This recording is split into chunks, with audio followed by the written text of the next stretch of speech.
getting your first clients as an entrepreneur. I'm Ruth Kudzi, the founder of Ruth Kudzi Coaching. I transformed my life and my business, and I'm passionate about helping others do the same. The first is the hardest, and so many people come to me and they're like, I want to get new clients. So where do you start? Interestingly, in my membership, I asked people to recount recently where they got their first clients, and this really helps inform this video too.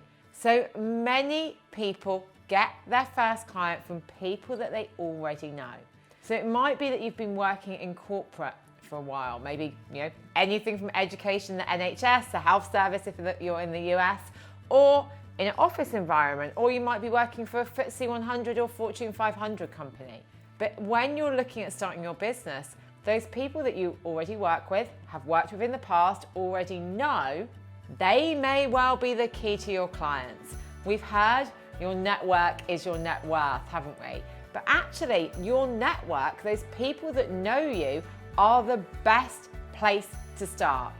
And I have spoken to countless entrepreneurs who haven't even tapped into who they already know. So the first thing I would say is write down, do a mind map of everybody that you know. That might be people from your family, to your school friends, to your current work colleagues, to your past work colleagues, and think about, of those people, well, first of all, you can think about telling those people what you do. Really simple first step. This is what I do and this is what I offer. You can ask them to share that with people who would be your ideal or dream clients. That's what I did, and that's how I got my first clients. And lots of people that I work with did very similar things. So first of all, start with who you know. The reason that you do that is because people who already know you know your values, they know what you're like, they know that you'll deliver. And then they can also introduce you to other people. So the second place, and this is where I got my next clients from, is social media. But wow. Well, that really depends on who your target audience is. So it could be Instagram, LinkedIn, TikTok, YouTube, could be Facebook, a Facebook group, it could be from your Facebook page. The important thing here is that you're talking to your ideal client. You're really clear about what you do, the problem you solve, and the benefits they will gain from working with you or buying your product. So social media, build a following, talk about what you do, make offers to people. Well, they may buy if you make no offers, but really we want to keep it simple. There's a book called Don't Make Me Think, a marketing book my husband talks about at length. He's a marketing director, but make it easy for people. Tell people what you do. Share case studies or stories about people that you've worked with. Be really clear on how people can take that next step and work with you. So social media can be a great place. Equally, creating a podcast, being on a podcast, being on someone else's YouTube channel, collaborating with people who've got a similar audience to you, but do something different. Another great way to get clients. Maybe you are a mortgage broker and therefore you could have a collaboration with an accountant. Maybe you are a health coach and you can have a partnership with a doctor's surgery. Think about where else your clients spend money and where those partnerships could work. For me, we actually partner with an insurance company. We're an affiliate for them because my clients need to have insurance and those training as coaches need insurance. But we also partner with somebody who provides legal advice to coaches because that's a really good fit. So she gets in front of my audience and I earn some commission from that. She gets clients, it works for both of us. She's lovely too. So really think about where else your clients spend money and what partnerships make sense. Often when people are talking about going into corporates, it may be that you build relationships with another person who works with that corporate. It might be something from the catering department, the contractors that do the catering or the cleaning, because they will have the contacts in procurement and in operations. And so that can be a way in. So we've talked about your network, social media, we've talked about collaborations. Where else?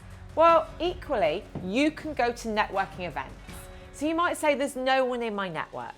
When I started my business, I moved completely away from where I'd worked before. So I'd spent 12 years in education, I was a senior leader, and I walked away from that. I actually did some consultancy in my first year, staying in education. So I did get clients that way, and one of those clients was my old employer. So I did get clients that way.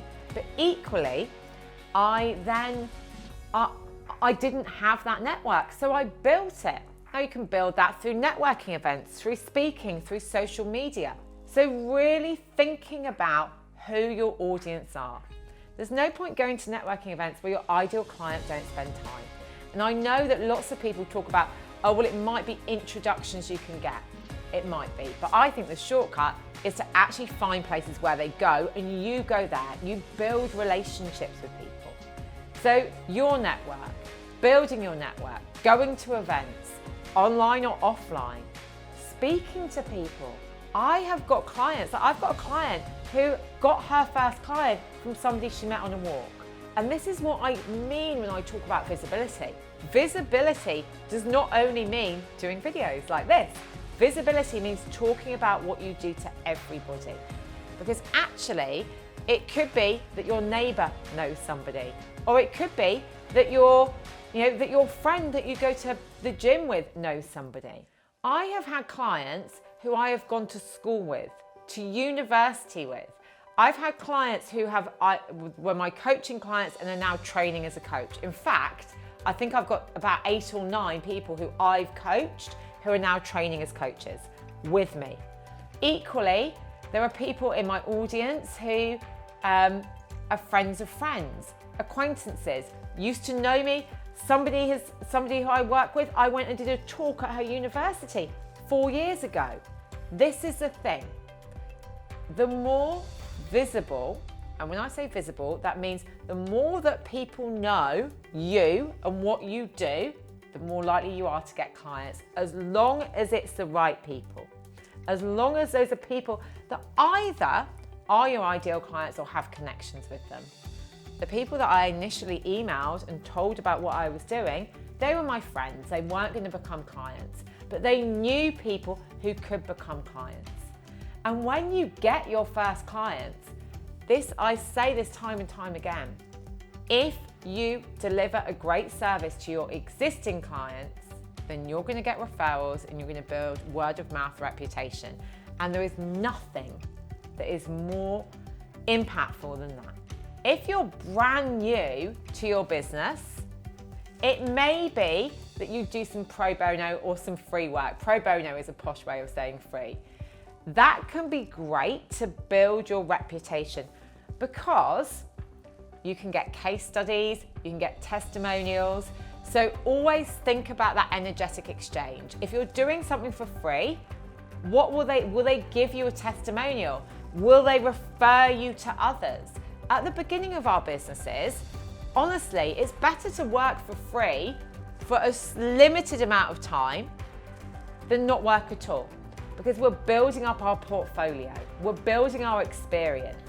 So at the beginning, I don't think there's any shame in working for free. In fact, before I started charging for my business, I had coached hundreds of hours for free.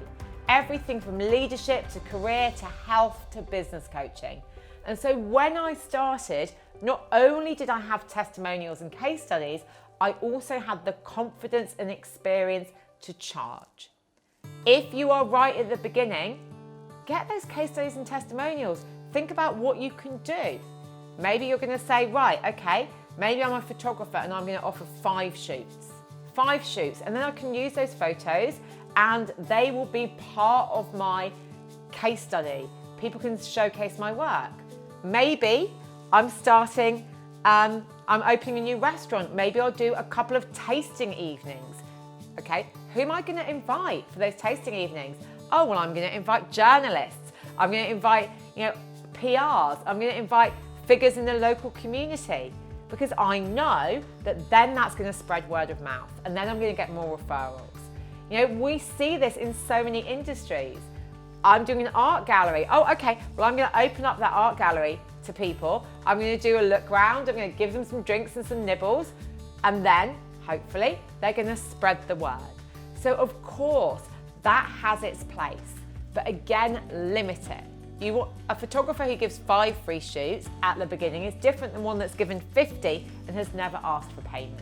So remember, you want there to be an energetic exchange.